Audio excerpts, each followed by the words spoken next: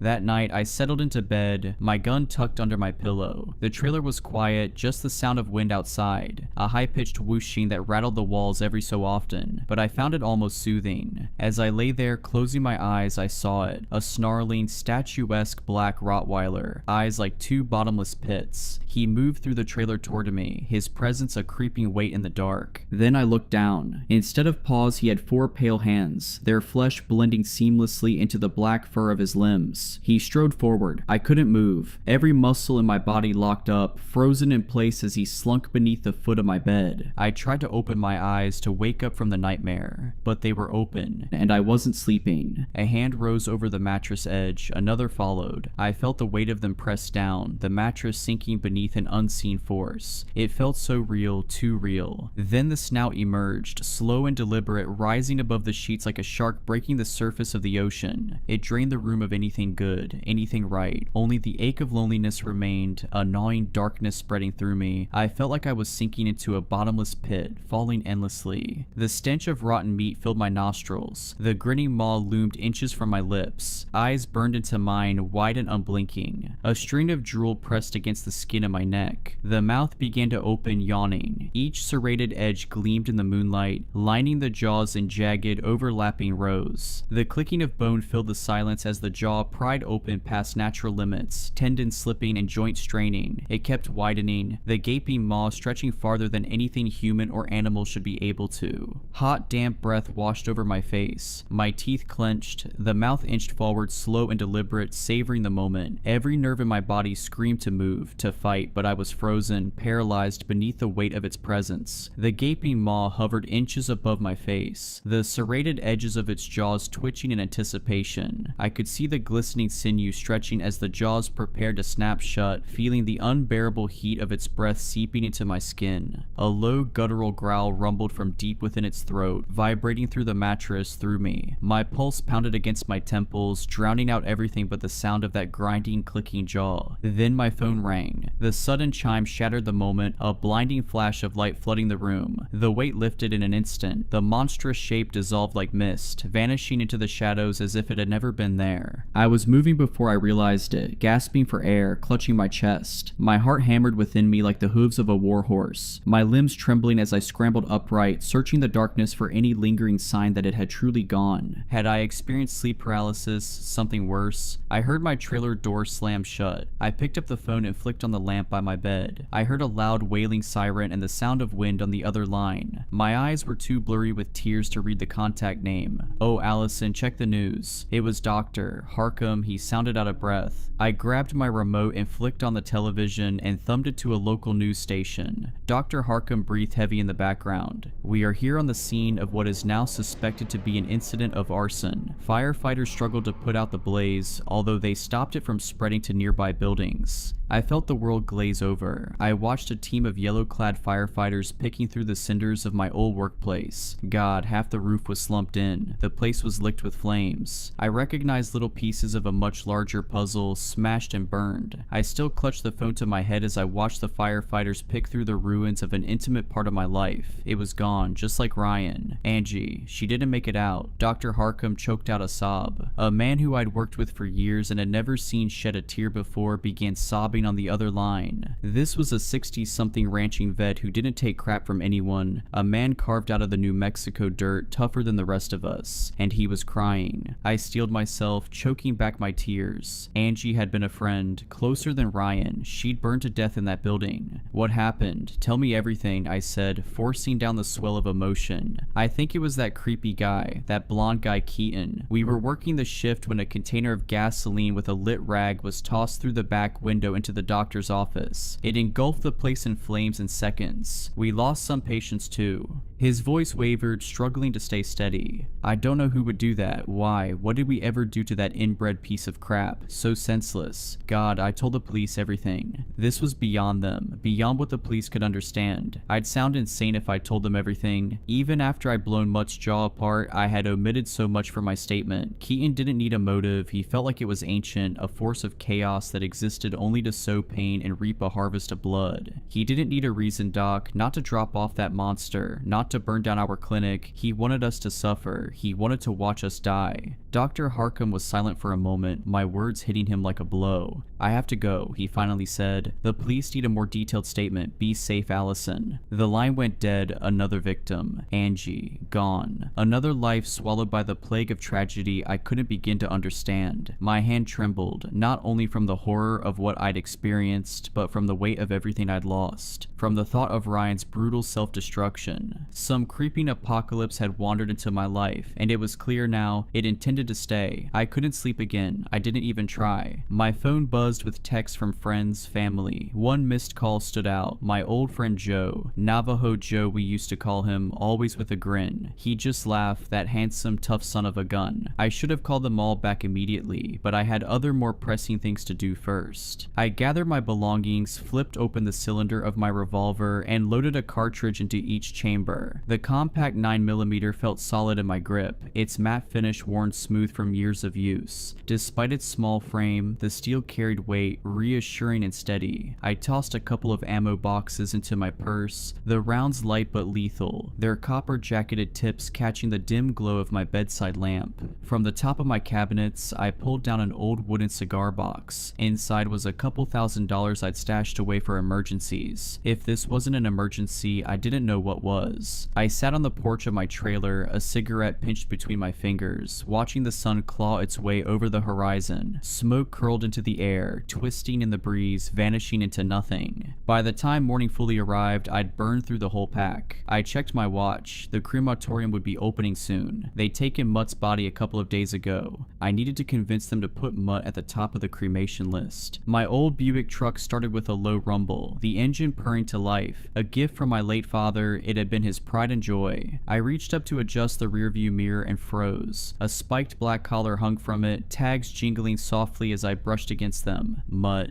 And below it, Keaton's number. I recognized it immediately. The same one we tried calling at the clinic when he abandoned that thing on us. Not a dog, a thing. Where my fingers touched the collar, a biting chill crackled against my skin, like dry ice burning on contact. I rolled down the window and flung it into the scrub brush. It didn't make me feel any better. He had gotten it back. I had placed it in the cremation bag with Mutt, but somehow it was here, which meant he'd been here, inside my car, inside my home. Maybe that thing in my trailer hadn't been Mutt at all. Maybe it had been Keaton. Mutt was just the beginning, and this was spiraling into a situation I couldn't contain, at least not alone. I pulled out of my small patch of land, kicking up a flurry of red dust. My air conditioner hummed. My fingers drummed against the steering wheel. 30 minutes later, I pulled up to the animal crematorium, a sunken gray cement building casting a wide shadow in the heat haze. I stepped out and tried the door handles. Locked. I pressed the doorbell and heard a faint jingle inside, but the lights were off. I checked my phone and swore under my breath. I'd been so lost in my own thoughts I'd completely forgotten it was a federal holiday. No one was inside. Veterinary clinics contract with crematoriums, sending euthanized pets in sealed black bags. We store them in freezers until the company's van arrives to collect them. They're packed alongside animals from other clinics, then stored in even larger freezers at the crematorium until it's their turn for processing. It can take weeks to complete a cremation, but Mutt had only been here for a few days, and somehow I could feel him inside the building, like I was standing too close to a live wire. The offshoot road I'd followed was empty. In the distance, I could see the glimmer of traffic, but it was far enough away that no one would witness what I was about to do. I circled the building, checking for an alarm system. Nothing. Peering through the windows, I scanned the interior. No cameras either. Crematoriums aren't exactly prime targets for thieves. Nothing to protect except frozen animal corpses. At the back, I found a window. Above me, only miles of empty blue sky, the air still except for a faint breeze curling through the scrub. I crouched and picked up a stone the size of my palm from its resting place beside a cactus, weighing it in my hand. Then I hurled it through the glass. The window shattered unevenly, jagged shards left clinging to the frame like teeth. I found a stick nearby and used it to knock away the worst of them before pulling myself up and climbing through. Glass crunched beneath my boots as I landed inside. The rock I'd thrown had skittered across the floor, coming to rest far across the room. The space before me stretched out like a cavernous warehouse. To my left, 4 massive crematorium units, metal doors dull in the dim light. To my right, an entire wall of freezer units stood silent and still. Steel girders loomed overhead, casting long, skeletal shadows against the walls.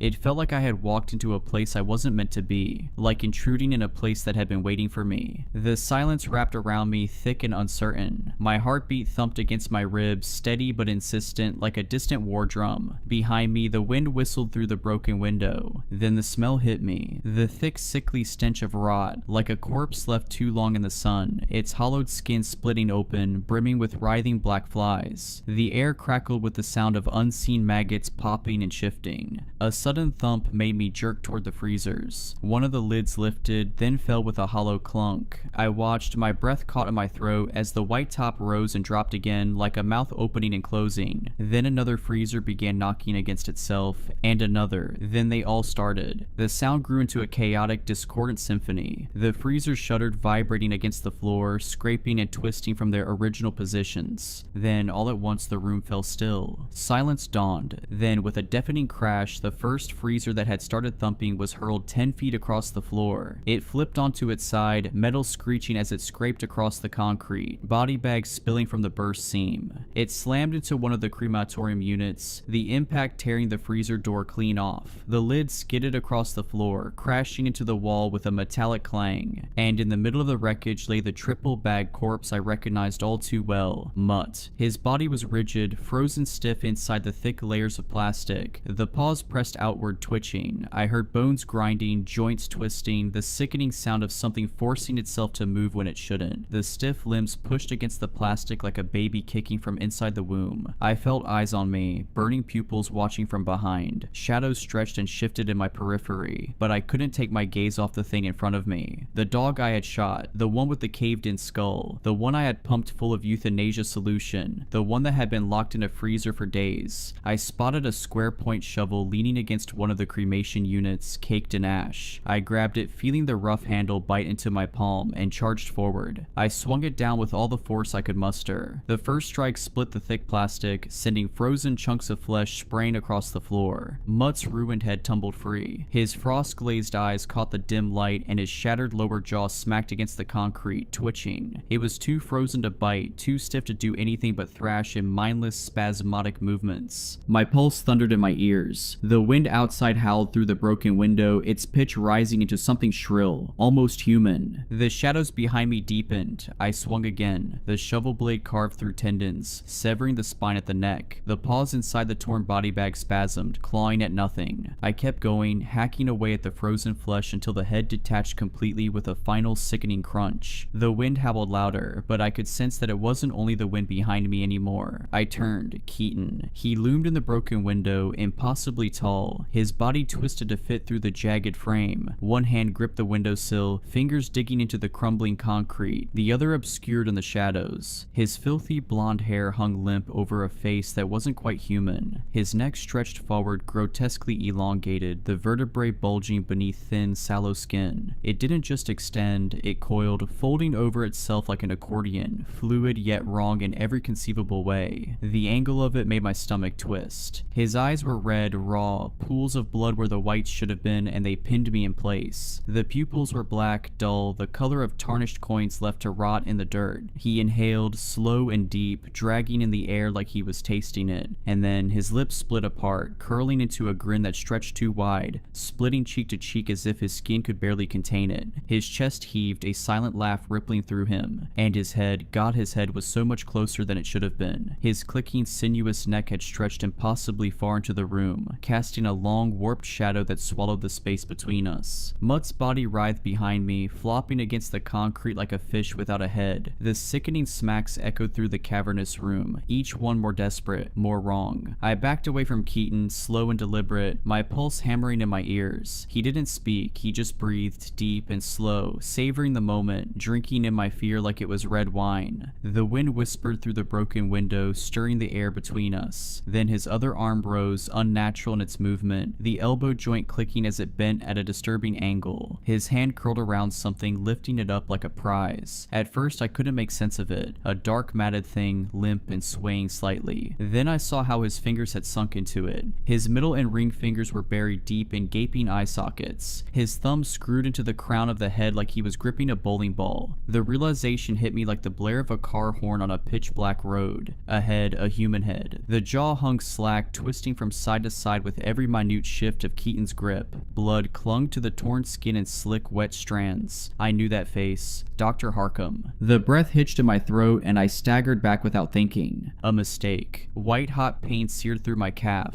A vice clamped down on my leg. My brain scrambled to catch up with what had just happened. I looked down. Mutt's severed head clamped onto my ankle, his mangled jaw locking in place. Torn flesh barely held the structure together, but the grip was unrelenting, teeth buried deep. Pain flared through my leg, hot and immediate, the pressure tightening like a rusted bear trap. Keaton laughed. The sound curdled the air, high-pitched and jagged, warbling between something human and something that had never been. His entire body quivered with the force of it, his grotesquely long neck arching like a bridge, vertebrae rippling beneath stretched, paper-thin skin. The ridges of his spine pressed outward, shifting unnaturally, jutting like knuckles ready to crack. I swung the shovel down on Mutt's head, the impact shuddering through my arms. His jaws only clamped tighter, and I felt a fresh rush of warmth as blood trickled into my boot. Gritting my teeth, I pried at the head like opening a clamshell, peeling it from my leg. It took a strip of fabric and flesh with it as it crashed to the floor. Snarling, I wedged the shovel between its upper and lower jaw, pressing down with my full weight. Bone splintered, the jaw cracking apart with a sickening pop as the lower half disconnected completely. Keaton howled with laughter. It was a riot to him. He shook with it, body convulsing, that awful neck writhing like a snake. I swung the shovel sideways, aiming straight for his grinning face. But before it could land, his neck snapped back, recoiling too fast, retreating into the night. The shovel flew from my hands, clattering against the wall with a metallic clang. He lingered in the window, looming, watching, waiting. Shouldn't have killed it. You started something you can't finish, little miss. Shoulda let it feed until it was done. Then I'd have picked it up. His voice rasped like a snake's hiss, slithering into the space between us. His head retracted, impossibly smooth, that too long neck drawing back into the night. His hand peeled from the windowsill, talons scraping against the concrete, leaving behind deep gouges in the stone. Behind me, the thrashing body stilled, silence settled, thick and suffocating. I didn't dare turn around, not yet. I braced myself, waiting for the inevitable, for Keaton to slip back in through some unseen opening, to drive those jagged fingernails into my spine, to tear into me with his yellowed animalistic teeth. But nothing came. My breath left me in a shudder. My body screamed for me to move, but the lingering presence of him made my muscles coil tight, every nerve waiting for the strike that never landed. Finally, I forced myself to turn. Mutt's body lay still. Whatever had been animating it, twisting it into something beyond death, was gone now. For good, I hoped. I limped toward the nearest cremation retort, my leg throbbing with every step. My hands trembled as I fidgeted with the loading door. It clunked open, the hinges groaning, and I slid the roller tray out. Mutt's head went in first, his detached detached lower jaw following. His body came next, heavier than it should have been, dead weight sinking into the metal. The pain in my leg flared, sending hot sparks of agony shooting up my thigh, but I bit down against the pain and shoved him all the way inside. Fumbling with the control panel, I pressed the buttons, praying I got the right sequence. The burners roared to life, the chamber flickering with searing orange light. Heat pulsed outward, warming my skin as the fire licked at the corpse. I staggered away, limbs shaking, and made my way to the office break room. The drawers rattled as I tore them open, my hands shaking too much to be precise. Gauze, scissors, bandages. I grabbed everything I could, then hobbled back to the retort. Collapsing beside it, I pried off my boot, wincing as blood dribbled onto the floor. The sock beneath was soaked, the fabric clinging to my skin. I exhaled deeply, then reached for the scissors, snipping my pant leg above the wound before peeling it away. The damage was worse than I thought. Blood pooled in the puncture wounds, the torn flesh already darkening with bruises that spread outward like shock waves from each ragged tear. My calf throbbed in time with my pulse, sharp bursts of pain radiating up my leg. The bites might have been deep enough for stitches, but I didn't have time for that. The jeans had saved me from the worst of it, though the shredded fabric clung to my skin, soaked through. I pressed gauze against the wounds, wincing as fresh blood welled against the white cotton. I wrapped a compression bandage around my leg, tight enough to slow the bleeding but not enough to cut circulation. Antibiotics or lidocaine would have been a blessing. I could have stitched it myself if I had to, but a crematorium didn't exactly keep medical supplies on hand. I leaned my head back against the wall, exhaling through clenched teeth. My ears rang from the heat, the exhaustion, the pain. And then I heard it, a scream, distant, warped, twisting through the air like the high-pitched wail of logs splitting in a fire. I turned toward the retort viewing window. Inside, Mutt's body writhed as the flames engulfed him. The hairs curled first, blackening before catching fire, the flesh peeling away in layers. His limbs twitched, shuddering, the last vestiges of unnatural life refusing to die easily. The stench of burning fur and charred meat turned my stomach. I forced myself to watch as the thing that had haunted me was reduced to nothing more than a skeletal frame. Eventually, there was nothing left but black soot clinking to the glass. The steady hum of the cremation unit filled the room. I let the heat seep into my bones before finally pushing myself upright, limping toward the control panel to shut everything down. By the time the retort had cooled enough to retrieve the remains, the sun was sinking below the horizon, the sky smeared with a hue like burnt orange. Keaton hadn't come back, yet. I grabbed a shovel and a garbage bag. The retort door groaned open, and I scooped out the calcined bones, brushing away the brittle black remnants until all that remained was pale dust. One by one, I fed the remains into the cremulator. The machine whirred, grinding the fragments down until every last piece of mutt fit into a bag just slightly larger than my hand. I stood there for a long time, gripping the bag in my blood-stained hands. Keaton had slunk away into the night, but I knew this wasn't over. I thought about Ryan, Angie, the dogs, my clinic, reduced to nothing but cinders and ruin. I'd lost so much in just a few weeks. Too much. Half my life was gone in an instant. I felt too hollowed out to even cry. Ripped out of my life in an instant, no rhyme or reason to it. He could have killed me, easily. He was toying with me like a cat slapping around a finch with a broken wing, each swipe landing harder than the last. Soon, I reckoned he'd start biting. I gritted through the pain as I pushed the freezer back into place, the weight of it straining against my injured leg. Plugging it back in, I reloaded it with black body bags, setting the torn-off lid back on top like a makeshift seal. The air reeked of blood and freezer burn, and of the dust blowing in from outside. I found a broom and a mop, doing what I could to clean up my blood and mutts, which had thawed into a dark, congealing slick on the floor. It wasn't perfect, but it was enough.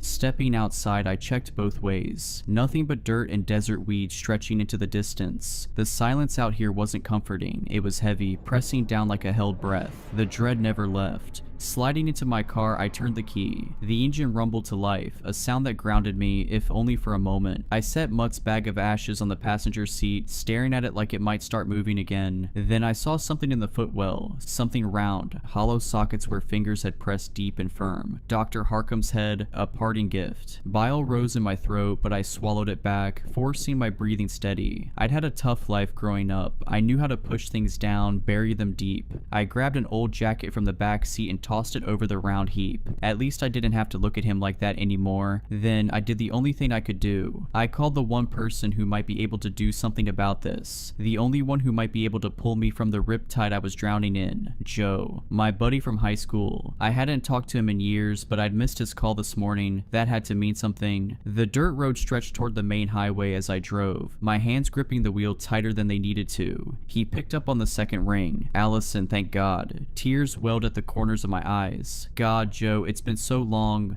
I saw the news. I know you worked there. I had to see if you were okay. Joe, I need to talk to you. Something's after me. It's been after me since I first saw it a few weeks ago. I need your help. A dog came into my clinic. Bad luck. Thing turned the building into a slaughterhouse without so much as a blink. Silence. The joy in his voice faded, melted away like chocolate left too long in the sun. Outside, the sky burned with the last light of day, the sun dipping toward the edge of the world, flaring one final orange goodbye. That's not just bad luck, Allison. That's something else. Something old. That's bad medicine. Joe clicked his tongue the same way he used to. The sound hit something deep in my chest, a crack in my ribs I hadn't noticed forming until now. I should have called him sooner. Maybe things would have turned out differently, maybe not. You got my address. Come down to the res. I'll make sure they let you in. His voice was steady, familiar, safe. He gave me directions, the Navajo reservation a couple hours to the southwest. I've got some ashes too, I said. My fingers tightened around the small bag beside me. I cremated his dog, the one he brought into my clinic before all this crap went south. Joe went quiet for a moment, then softer this time. Not a dog. He didn't elaborate. Not anymore. A sharp, blistering pain grabbed my calf. I sucked in a breath, my legs shivering, nerves screaming as if a white-hot blade had been pressed into my skin. I yelped. Allison, Joe's voice sharpened. The pain spread like fire, radiating from the bite wound, sinking deep. My pulse hammered as I clutched my leg, fingers pressing into the fabric of my jeans. But nothing stopped the burning. Then, from the darkness of the footwell, something shifted. A wet, gurgling croak, a jaw working. I froze. Joe must have heard it too. His breath hitched sharp over the line. A slithering rasp clawed up from beneath the jacket I'd tossed over the thing in the footwell. The sound of dry lips parting, of a raspy voice speaking through a mouth that shouldn't be able to talk anymore. His voice. My breath stilled inside me. A hollow, empty space opened in my chest. Keaton. He was talking through lips that didn't belong to him. Lips that once belonged to Dr. Harcum.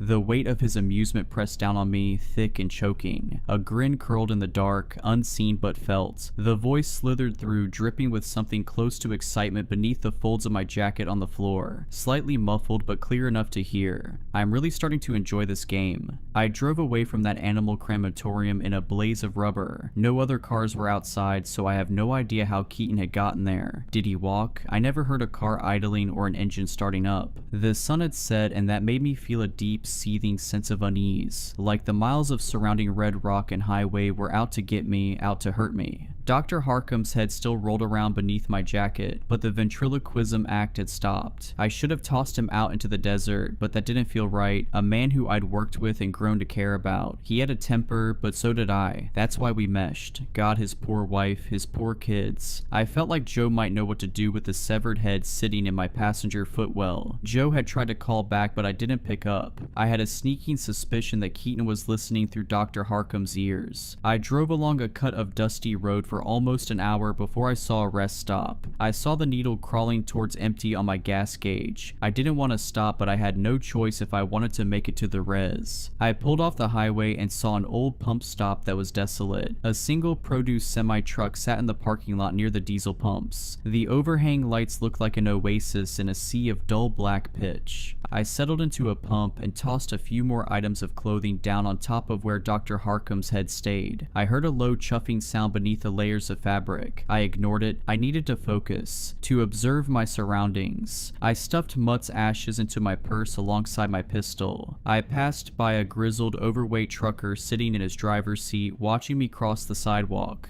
I wandered into the gas station and grabbed an assortment of jerkies, energy drink cans, and a steaming cup of coffee. Not road trip snacks, just things to keep me alive, thinking through the night, to keep me surviving until dawn. A scrawny, early 20-something burnout sat with his his feet resting up on the countertop. I could hear the sound of a movie playing through his phone speakers. He casually ate away at a bag of popcorn. The coffee tasted burnt, metallic. The lights flickered overhead like they weren't sure they wanted to be on. 40 on pump 6, I said, sliding my assortment of items across the counter. He didn't say a word, just clicked away at the register with a hand absent-mindedly. I slipped him a handful of 20s and he tore his eyes from the phone long enough to pour change into my hand. I left without a word. I crossed below the blanket of light cast by the overhang shining down on pumps. I stopped walking when I turned over and saw that the semi-truck was empty. A wrongness crashed down around me, an all-encompassing feeling of doom. I surrendered to the feeling. I didn't walk towards the truck, didn't go to investigate. I had an idea that's what Keaton wanted me to do, what he was waiting for me to do. I kept my eye on the semi's cab, inching backwards with a bag in one hand, a coffee in the other, purse slung over one shoulder. My breath sounded pitched in the darkness, labored and heavy. I saw a glimmer of red across the inside of the semi's windshield, a glistening brushstroke. I didn't peel my eyes from the semi as I filled up my tank. As soon as I was done, I slid into my truck and started it up. The click of the locks engaging brought little to dissuade the rising tide of panic drowning me from the inside out. As I pulled around the pumps and across from the station, I saw the right side of the semi in the flash of my headlights. The cab driver's side door was cracked open, blood flung in congealed globs on black asphalt. I saw him then, Keaton. He was perched between the semi's wheels like a spider hiding beneath a rock, his limbs like long wooden posts stretched with a thin layer of white skin. Pinched feet held onto the underside of the truck bed in a broken contortion. His elbows buckled in the wrong directions. Everything was so much longer than they should have been, neck like a tangled twisting vine. His eyes refracted the light like two glowing yellow orbs. The bite wound on my leg began to itch, then burn. I saw thin fingers of smoke clawing out of my purse, and I pulled out the warm ashes of mud and set them on the passenger seat. I heard a faint crackle like embers in those ashes. The car began to smell like singed hair and cooking flesh. I noticed a sharp smile on Keaton's face, his mouth drenched in rivulets of blood. The trucker sitting in his cab earlier lay in a twisted heap beneath Keaton. The trucker's rib cage was cracked open like a crab shell. One of Keaton's sharp hands was digging around inside the man like a woman digging around inside her purse for her keys. Keaton's stare lingered, piercing as I swung my car around, kicking up a shiver of dust, and I flipped my truck into a higher gear. Keaton pulled a dripping red hand out of the trucker's sucking chest cavity and began waving at me, a friendly hello. I revved up the engine, blowing down that road back onto the highway faster than I should have. It wasn't until a few minutes later that I remembered the cashier, sitting alone at his post, unaware of the broken thing feasting just outside his doors. God, I hope it didn't come after him next. I thought about calling the police, I really did. But God, I had a severed head in my car. I couldn't get involved with the police. They'd have asked for info I simply couldn't provide. The head of Dr. Harkham was letting out a low drone in the footwell as I tore forward down the highway. I sipped the coffee as the mile markers slipped past, the hum of the highway loud in the quiet. The head in the footwell let out a faint groan under the jacket. I hit Joe's name on my screen and waited. He picked up on the second ring. Allison, he said, you still breathing? Barely, I said. I can't talk long and I can't say much, not out loud. A beat of silence. It's with you. Not him, but it's listening. I brought something I probably shouldn't have. I think it hears through it.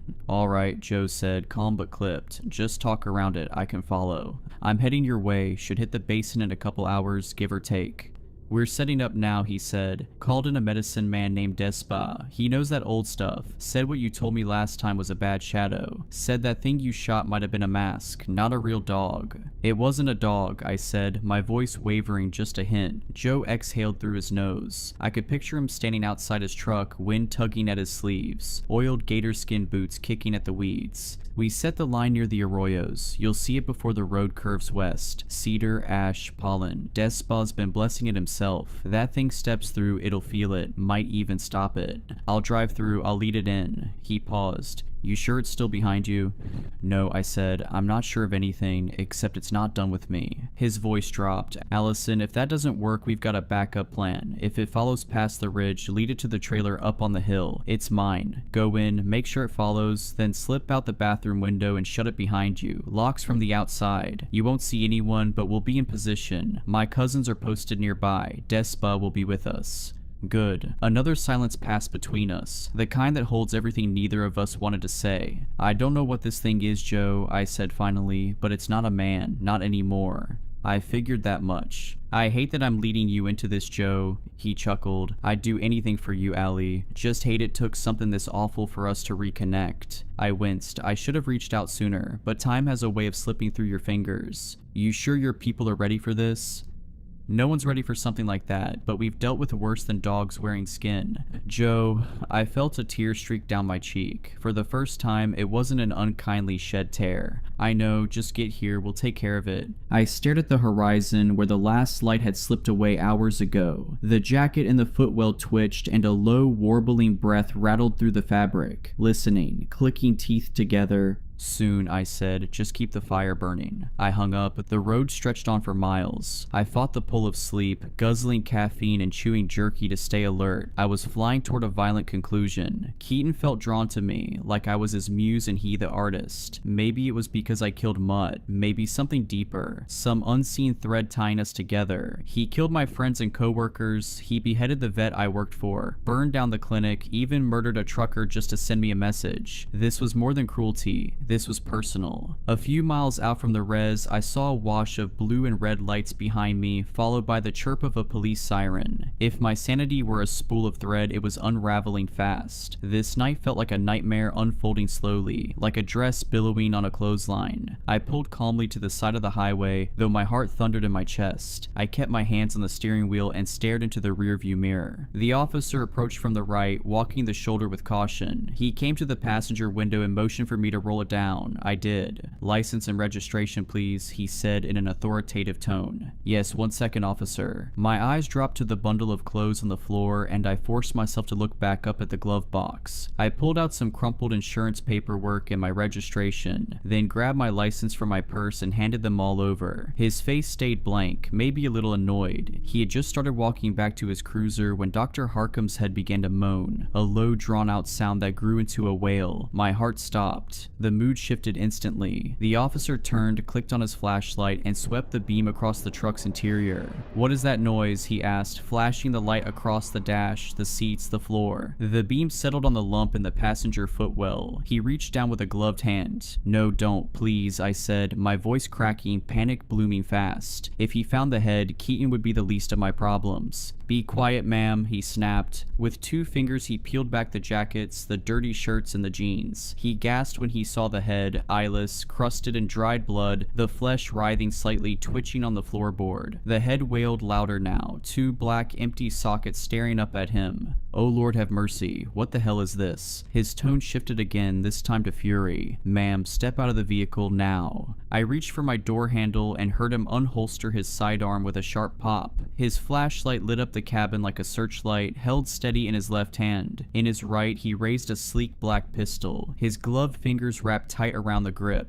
Do you have any weapons in the car? I have my revolver in the purse, nothing else. Officer, please listen to me. Shut it, he snapped. Hands laced behind your head, kneeled down in front of the car. No other cars passed by. Besides the wind, it was too quiet. The air shifted. Bad air. A bad omen. It smelled like dust, but beneath it was something fouler. The reek of decay swam through the midnight breeze. The scrubland stretched for miles behind barbed wire fences. The officer reached for his radio but paused, listening. A low howl rose from the distance. A coyote drowning in a river, a wolf caught in a trap. It was a sound full of pain, too close, and the air around us vibrated with something uncanny. I had moved in front of the truck, obeying his commands. My feet moved without thought. I had always been pliable under authority, never one to break rules. The bushes rustled behind the officer, off to the right beyond the shoulder. He swung his light over. It landed on a figure, long limbs, a hunched body, a neck twisted like it had broken in multiple places. He looked like a crane fly, all angular joints and stilted motion. His eyes shone like white flares in the dark. The officer's mouth fell open. He stammered, trying to speak, but only half-formed words spilled out. His hand finished drawing the sidearm, and he turned toward Keaton. Keaton remained still beneath the moonlight, crouched in the sagebrush, motionless. My body started to shake. Then he charged. He burst forward on long, pounding limbs, elbows jutting out as they absorbed the weight of his insectile body. His mouth opened wide, stretching into his neck like a twisted ribbon of pale flesh lined with thorns. He didn't run, he skittered on all fours. The officer stood in a trance. He couldn't raise his revolver. His hands trembled, belt rattling with the weight of his fear. His face had gone pale, sickly, like he'd come down with the flu. Sweat beaded on his forehead beneath the brim of his hat. His radio crackled weakly against his chest. Time froze, held in place. I wanted to speak, to move, to do anything, but my words stuck in my throat, choking me. I was frozen too, paralyzed by the sight of something that monstrous. Somewhere behind me, Dr. Harkham's head began laughing. Keaton was a rolling twister of violence, like staring into an oncoming hurricane, feet glued to the ground. Violence incarnate. He vaulted the railing in a single leap and crashed into the officer with terrifying force. He slammed the man's back against my passenger door so hard the entire truck shifted to the left.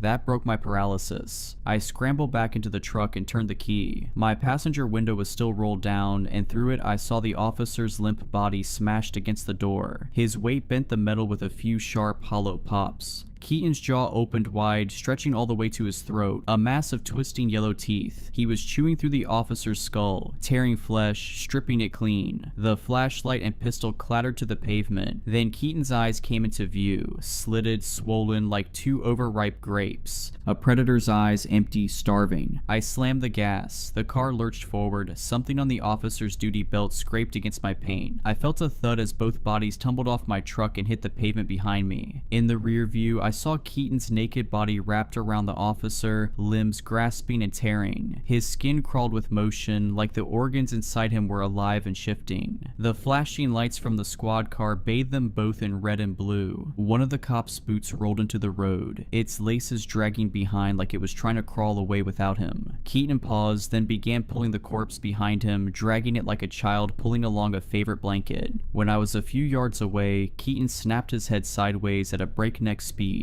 His gaze locked directly onto the back of my truck. It was piercing, inevitable, furious, like he just realized I was getting away, and the rage hit him all at once. As he grew smaller in the rear view, I saw him heave the officer's body off the ground and toss it deep into the scrublands. Then he started running after me. I climbed faster and faster, 60 miles per hour. The old truck's engine began to rumble beneath me. 70, the engine groaned. I caught the sharp smell of gas fumes. Keaton was gaining. At 80, the truck shook, barely holding together as the engine roared. I burned rubber twisting onto an off-ramp, saw an oncoming car a few miles down the road. My tires nearly lost traction on the gravel, kicking up a flurry of pebbles as I fought for control. Keaton was close enough to reach out. He moved impossibly fast, loping with his long limbs and elbows tucked tight to his sides. I saw the fire burning in his eyes. He was done chasing. He wanted blood, mine. And if he caught me, I knew he wouldn't let me go again. The ashes of mud crackled in the passenger seat like gunpowder. The head lolled from side to side in the footwell. I felt like I was losing my mind, but between the smell of scorched ash, the reek of decay blooming around me as Keaton drew closer, and the sound of the head laughing, I knew I wasn't crazy. This was all real, raw, and wrong. The box I had been stuffing all these impossibilities into was overflowing now. What happens when the box breaks? Would my mind break too? I passed through the arroyos and toward the toll booth borders of this part of the res. The barrier bars were lifted. Was this where the line had been drawn? Could Keaton cross it? He was halfway up the roadside, nearly level with the side of my truck. He wasn't looking ahead.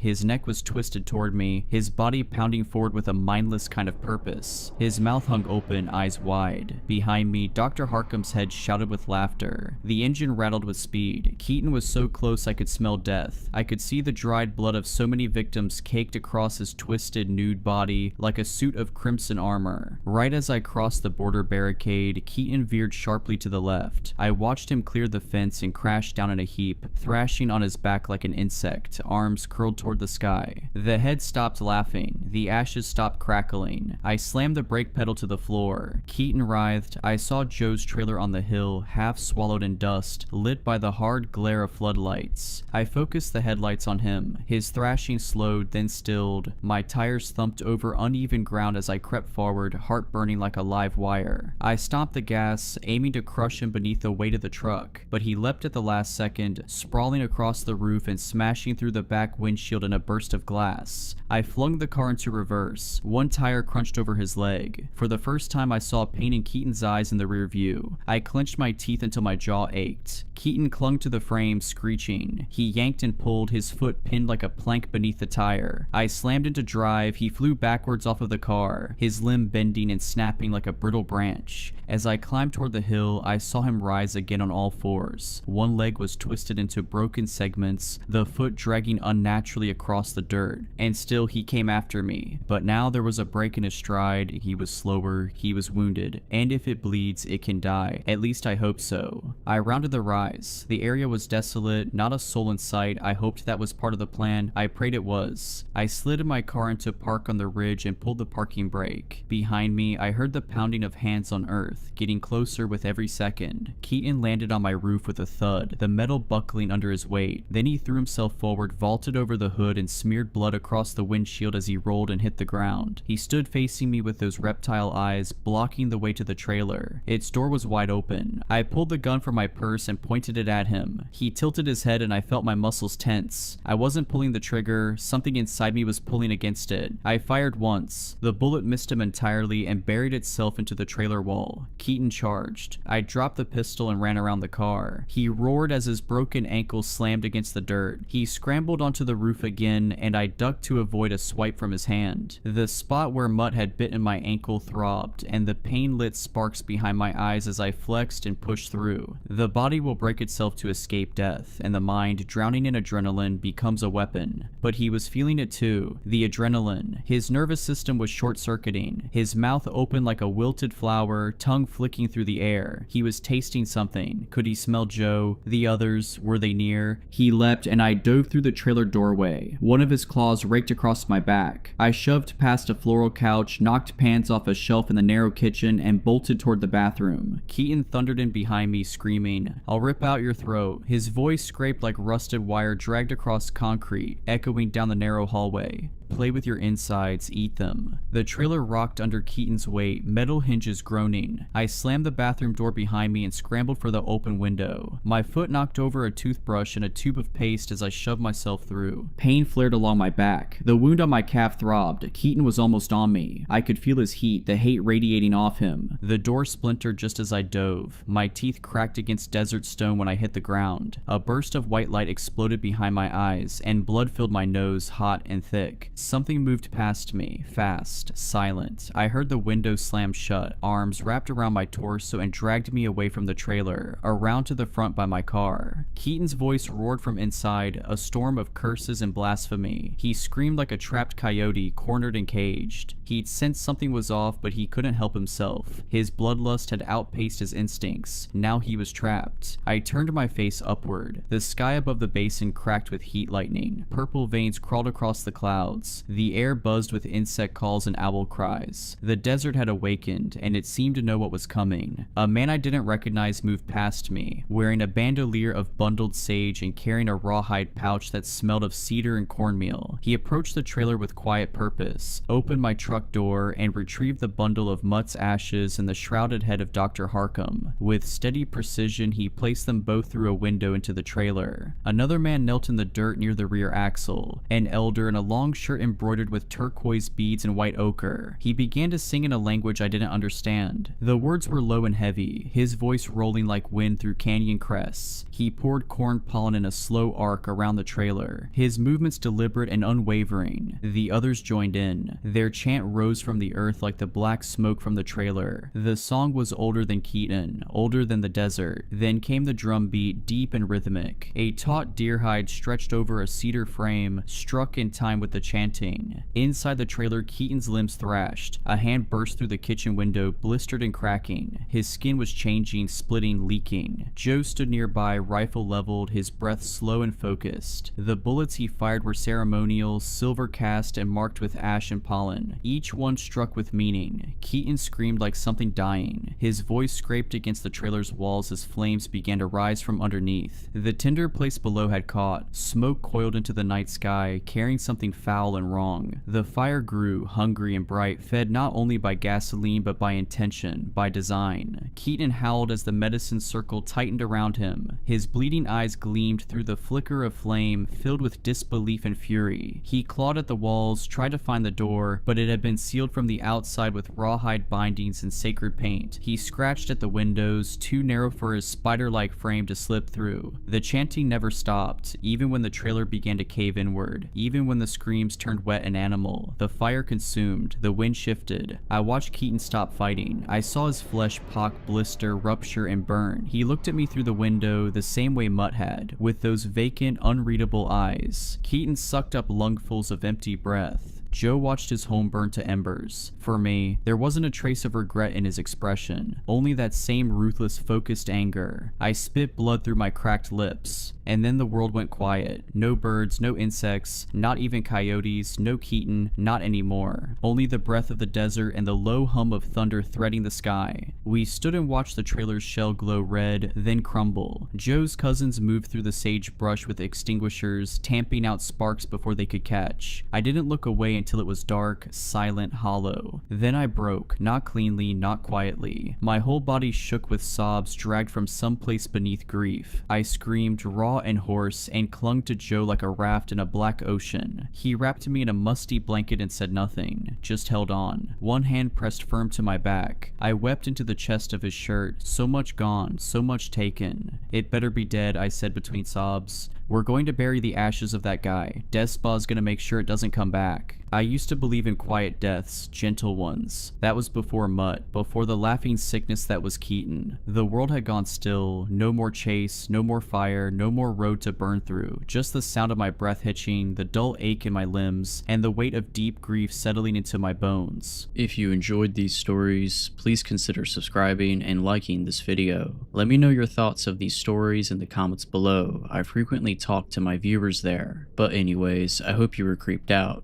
Just kidding. Stay safe.